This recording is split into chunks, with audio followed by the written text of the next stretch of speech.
Like, how does story play a role in producing rich content?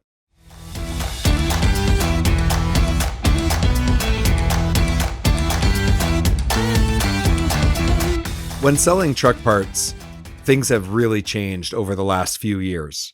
The traditional distribution channel that we relied on for decades is not being replaced, but is being, let's say, augmented with digital tools. And so a new skill set is required to sell heavy duty parts in a digital world. And I'm really excited to talk to my guests today because they've had a lot of success with this. And I think they're going to be able to share a perspective and a point of view that will be helpful to anyone who sells heavy duty parts. My guest today is Jennifer Smith. She is the e-commerce digital content specialist of JIT Truck Parts. Jennifer, welcome to the Heavy Duty Parts Report. So glad to have you here. Thank you. I'm glad to be here. Well, we're here to talk about digital and content. We're going to call this episode The Power of Rich Content. Let's first talk about the overarching trends in the industry when it comes to selling truck parts in a digital world. So what are you seeing as a whole? What's important? What do we need to know? Yeah, well, first of all, whether it is a younger generation thing or older, we like to hide behind the screen. We don't want to make a phone call and order our truck parts. We don't want to email our order in. We want to actually get online, do it ourselves, and just have it land on our doorstep as quickly as possible. But that is why truck part organizations need to know the power of rich content. Yeah, that makes a lot of sense to me. I think the pandemic was a real accelerator for the change in buying behavior. I don't think it's just a young person thing anymore. I mean, the reality is we're all facing labor shortages. We have less people. People with 40 years of experience are walking out the door in retirement. And it's really tough to replace someone. Like one of my mentors always said, how do you get 20 years experience in the business? Come see me in 20 years. There's no shortcut to that. So I'm seeing that a lot of companies are really needing to focus on making their customers more efficient because, of course, their customers are facing the same labor issues as well. So whether it's a generational thing or it's just basically the demand of the job, having access to these digital tools does make it a lot easier to buy the parts that we need, especially if it's a commodity part. You're absolutely right. And I think the way that we're actually searching for products has changed, not just reaching out to vendors for products or whether they're used parts, but also these cross references. Most people nowadays are turning to cross references to find their primary choice for a truck part. And most people don't know what a cross reference is. Yeah, well, I mean, when I started in the industry, we had to do everything by catalog. So every parts person, they would have this metal frame. It was probably about anywhere from 3 to 4 feet long. It had bookends, and then it had rings for all of your catalogs. And you kind of customize that for your own use, and you put your catalogs where you wanted them, and you really got to learn how to use that very analog technology very efficiently. But today it's so much different, right? We want to have a search where we get a reliable, response to that search. I think a lot of people recognize that if you just do a Google search, you might not get the most accurate information. So that parts cross-reference is so important. And, I don't know if you're familiar with, there is one parts cross-reference tool that's been out there for a lot of years. They will remain nameless, but we all use them in the aftermarket world. And the problem with their database was that there would be like 10 or 15 results with the same basic part number, but maybe the prefix was different or the suffix was different. And so there was just a lot of information that wasn't necessarily exactly what we wanted. And it was just a part number and a description. It didn't have an image. It didn't have any of the specifications of the part. So comparing it, are we actually comparing apples to apples here with this cross-reference or not? That was always a challenge, whether you were using the old analog system or you were using, the one cross-reference tool that was kind of predominantly used for the last 10 or 15 years. So your company has really seen that as an opportunity to change the way that you approach making this content available and giving people another option. You're right. I know the website you're talking about, and cross references are a great tool. But if you don't know anything about the product, then it's going to be extra work for the customer. You may lose a customer. They may turn to a competitor's website because you didn't go the extra mile to give them additional images or web descriptions.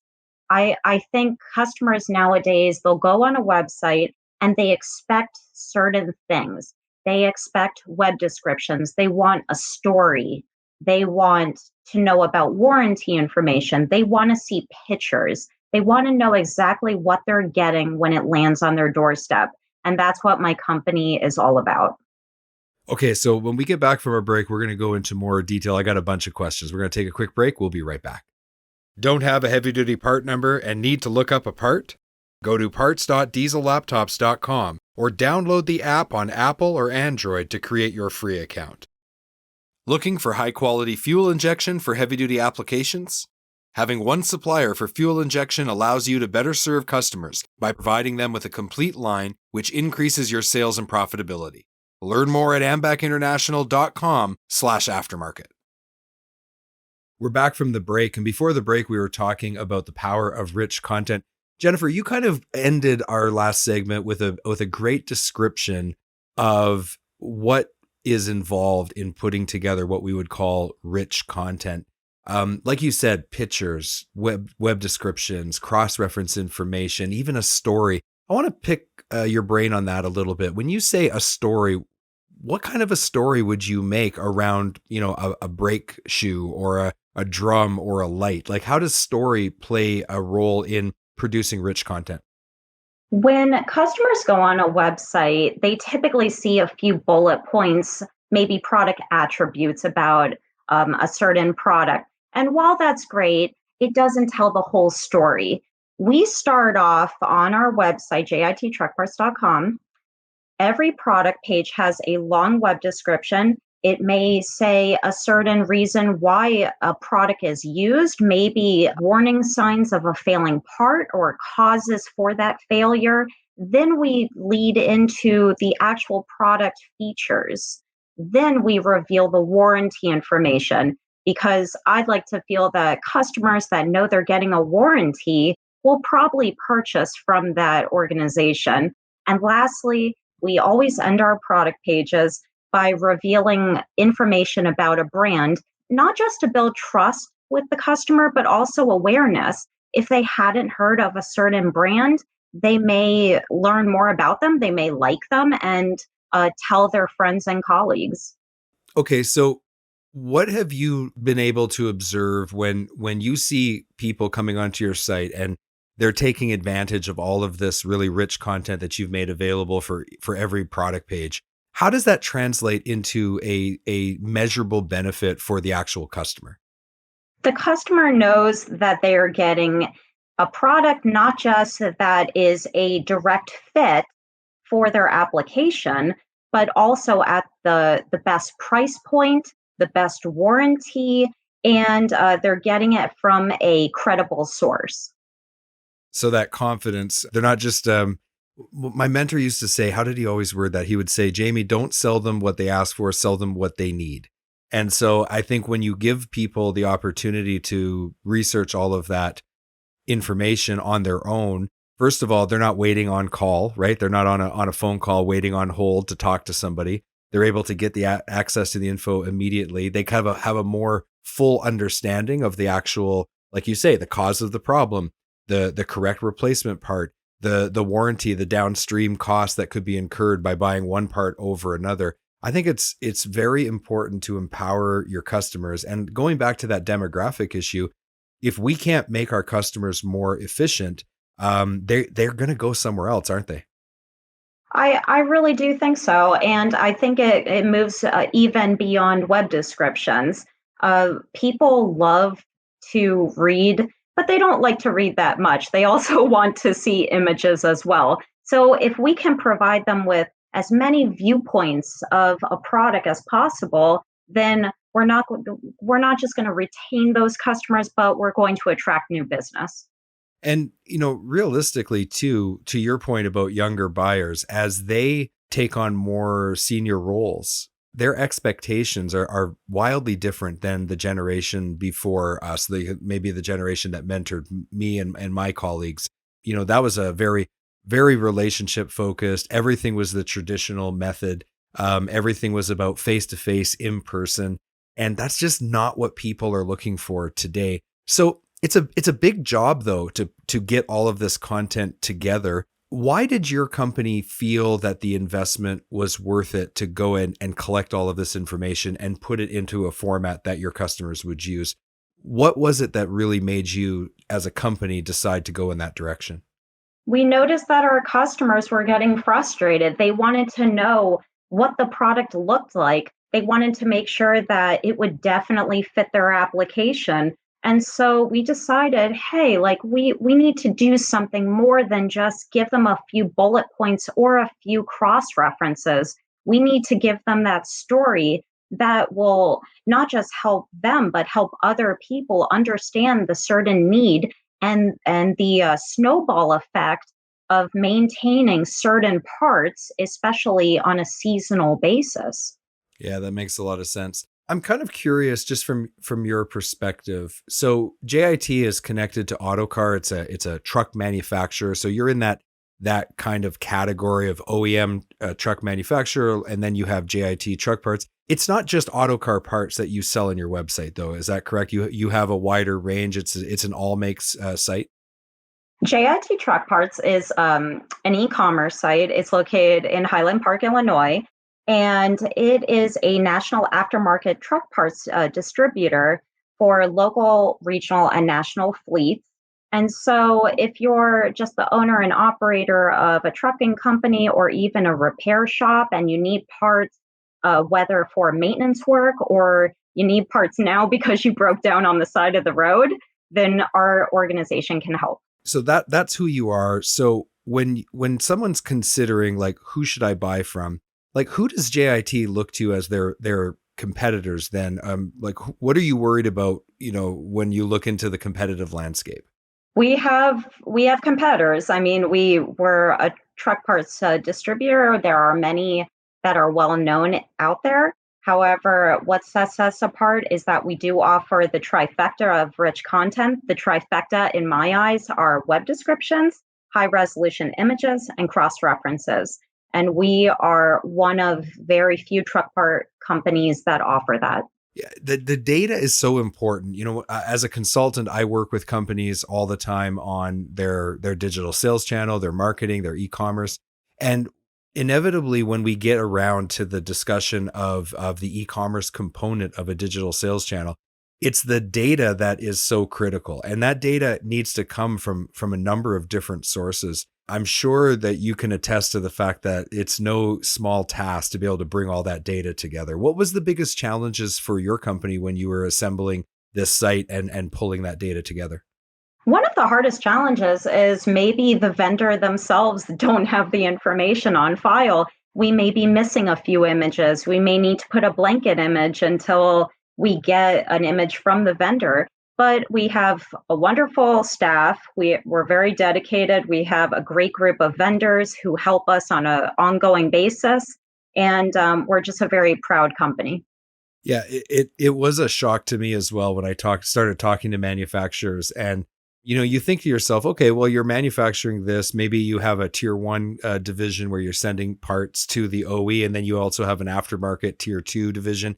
And yet they didn't have the data themselves. And that was a little surprising. I think the average person, like owner operator driving a truck, they would just assume, well, the manufacturers know, but they don't always. And that definitely has been changing. And I think COVID actually has been a great accelerator of that. Have you noticed that is getting a lot better over the last couple of years?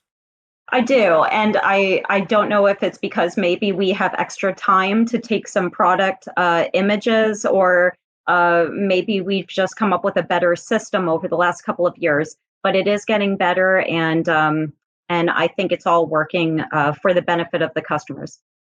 Yeah, they are the winners at the end of the day. I think this move towards digitization of all of the data around the replacement parts and diagnostic information, the winners are definitely the fleets and the end users and the repair shops who do the work.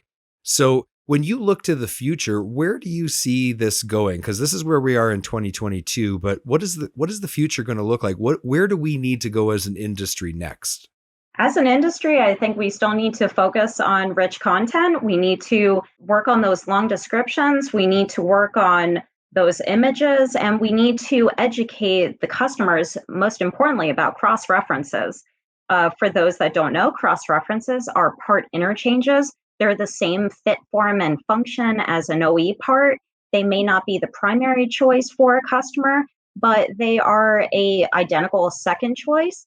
And we want customers to know that they may not be able to get the part they need right away because of back orders or out of stock, but they'll get exactly what they need.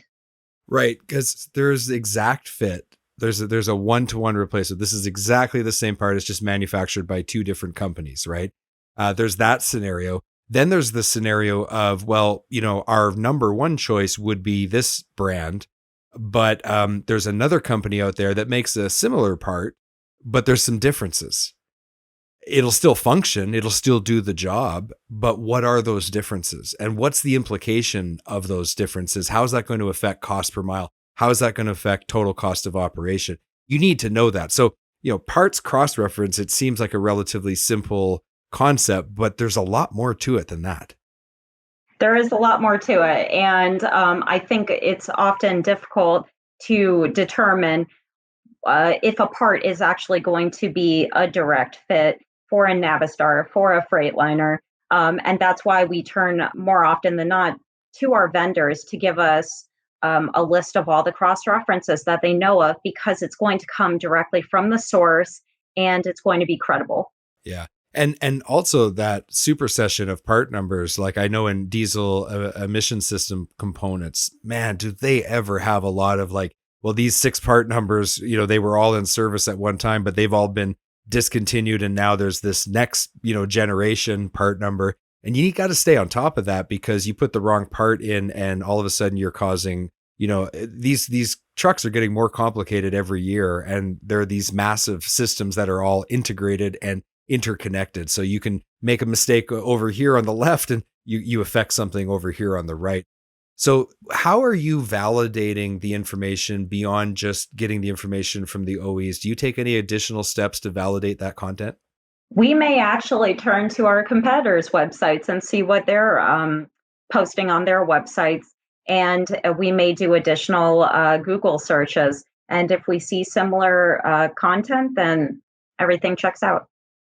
Yeah, it's almost like personally, the way I approach the news and the media is that if it's being reported on several different types of networks, then chances are it's probably accurate. It's kind of the same thing with truck parts. If especially like filtration is a good example, right? Like if you've got some of the big, standard manufacturers and Donaldson, and you've got Lubrifiner and the other different ones, and if they're all saying the same thing, then it stands to reason that this is probably the correct information and that it's trustworthy. So yeah, definitely having multiple points to validate data is very important.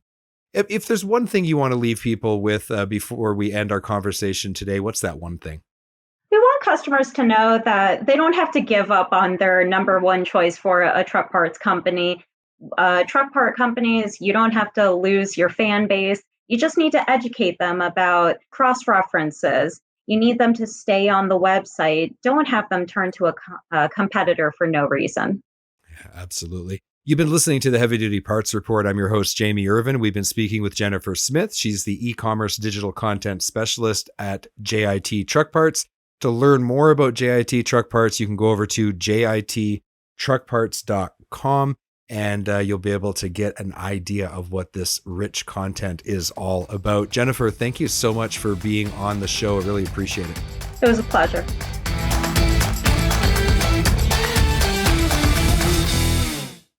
Thank you for watching this video.